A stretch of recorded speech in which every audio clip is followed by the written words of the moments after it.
Before we dive in, for those of you that watch me for my Titanfall 2 content, I made a second channel, linked in the description, where full gameplays of that sort will be posted. This channel is now an essay channel, until I get bored of doing it. Anyways, on to the video.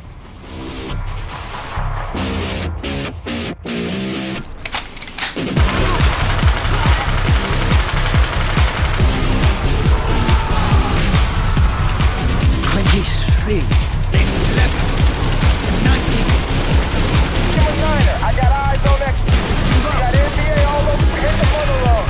That's OG. Get you out.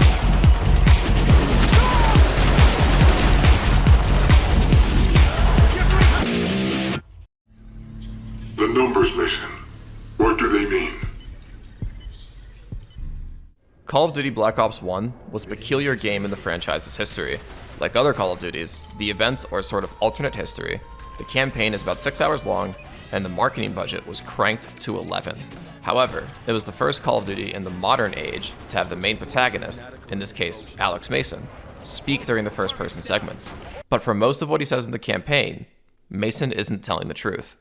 When the game starts, you awake strapped in a chair, frantically trying to figure out what's going on. Your mysterious interrogators coax you with pain into retelling events over the past 7 years. This is an interesting story choice for a COD game. Most of the campaign missions already happened. Only the last 2 missions in this game are in real time. The player, for most of the campaign, is just reliving the experiences of Mason and a couple of side characters. On the surface, it sounds like awkward storytelling. We already know the main character lives for the majority of the playtime. The fates of the side characters are unknown, which adds some suspense, I guess. But how do you justify the player having to relive so many events? Simple. You lie to them. By having Mason speak to the interrogators and endure torture, the player empathizes with and believes his stories, especially after you experience them via gameplay. And then you show the player that a person in most of these stories, a friend of Mason's and a fan favorite, was never there. It was all in the character's head, and more than likely, you were as surprised as Mason was. My name is Victor Reznov, and I will have my revenge! My name is Victor Reznov, and I will have my Revenge! Mason, no! But why does this story work? I don't know about anyone watching, but my teenage brain was taken on a ride with this game and its plot twist. While there are some media since then that have tried to make a big reveal out of one of their characters hallucinating, I don't quite think they stack up to Black Ops 1's implementation of this famous trope. In my opinion, the effectiveness of this trope in Black Ops 1 stems from 3 things. Let's go through them in order of importance, starting with the most impactful. You break America! Victor Reznov. My friend. The main reason why this story works is because the hallucinated person is Victor Reznov, a fan-favorite character who is so creatively weaved into the story that it remains one of the best examples of fan service that I've ever seen.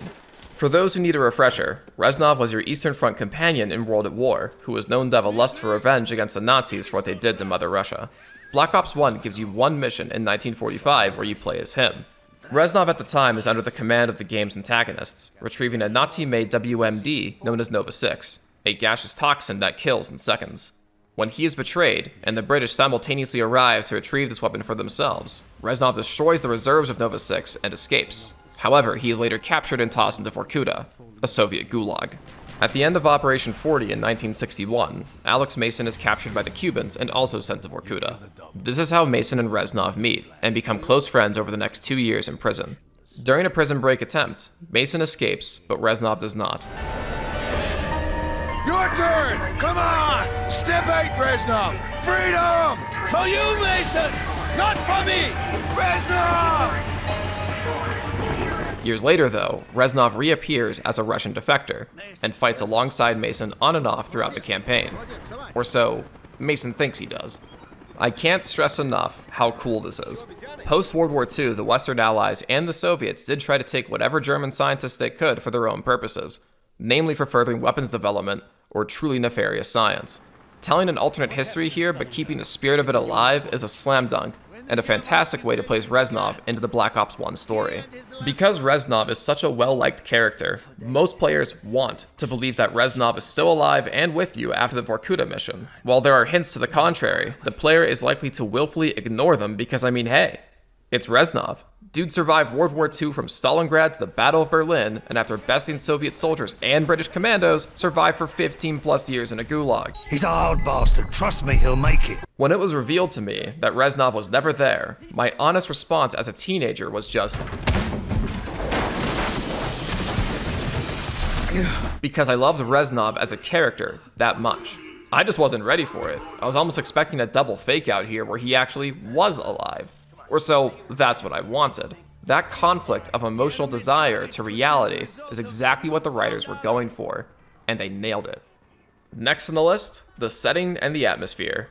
It's hard to think of a better era for the story than the Cold War. It's one of the most intriguing time periods in world history, where infinite defense budgets and lack of communication nearly caused the end of the world a few times over. Prime Minister Castro, this missile crisis was the last straw. We almost blew ourselves up. During the Cold War, the Soviet Union and the United States went to drastic lengths to project power against each other. This was most evident to the public in the nuclear arms race and the space race. However, something less than evident at the time were the spy games being played. The United States would create marvels of engineering to spy on the USSR, such as the SR-71 Blackbird, the world's fastest jet, made purely for intelligence purposes. This plane flew so fast and at such a high altitude that the countermeasure to missiles was simply to speed up. Which I think we can all agree is gangster as fuck. Meanwhile, the KGB would go the simpler route. Bribery of Americans in the intelligence sector was very common and cost-effective, at least compared to the insane engineering feats of the US military-industrial complex. But both the CIA and KGB had, shall we say, darker tendencies. The KGB had a poison called Novichok, which is a series of nerve toxins which in low doses, say a gram's worth smeared on a telephone, can kill or at minimum leave the target severely disabled. This poison is still used today, with Alexei Navalny being poisoned in 2020, likely from some in his teacup. Or Sergei Skripal and his daughter in 2018, who were likely poisoned by a perfume bottle in the UK. This bottle was later used by two homeless individuals since it was recklessly disposed of, and one of them, Don Sturgis, died days later. Considering its name, Nova 6 is more than likely a reference to Novichok, but more theatrical.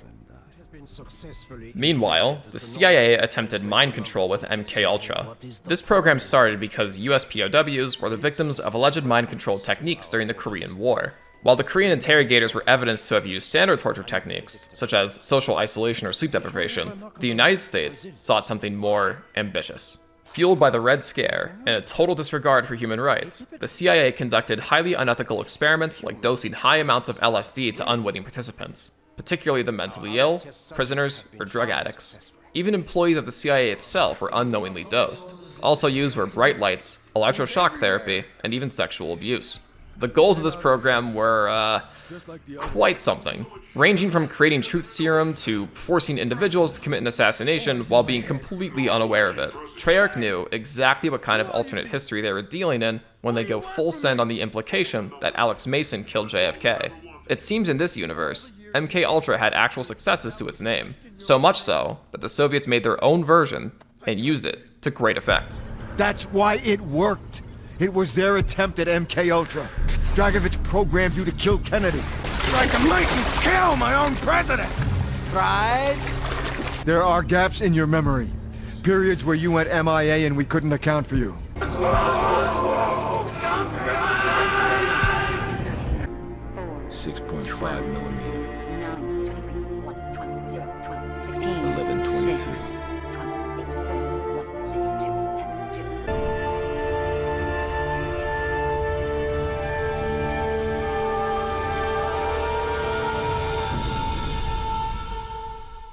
Next up, the voice acting. Sam Worthington, the voice actor for Alex Mason, gives incredible performances during the cutscenes. Whose war?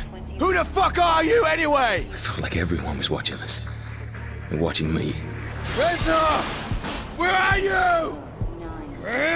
Reznov! Stop the plane! Oh my god! I remember! Ah, Vorkuta! I think it'd be tremendously difficult to top that performance if the goal is a mentally shattered person whose very reality as they know it is coming apart. Worthington's delivery was so iconic that I still quote this game to my friends sometimes. As a programmer who analyzes lots of data, The numbers! What are they saying? it hits close to home. Maybe too close. Just keep hearing the fucking numbers! Last but not least, this was the first Call of Duty game to attempt a story this crazy. Especially in 2010, this blew the minds of a great many players. Being first has value here, because anytime I've seen this characters hallucinating another person trope in any other media, even another COD game, it's just predictable or cheesy. Being the first modern COD game to have the protagonist speak during gameplay, and to then use that capability to craft one of the best plot twists in gaming, was truly something to behold at the time. Modern Warfare 2 2009 may be my favorite Call of Duty campaign for its grand scale, but Black Ops 1 is a close second, and easily the most creative story of all the COD campaigns.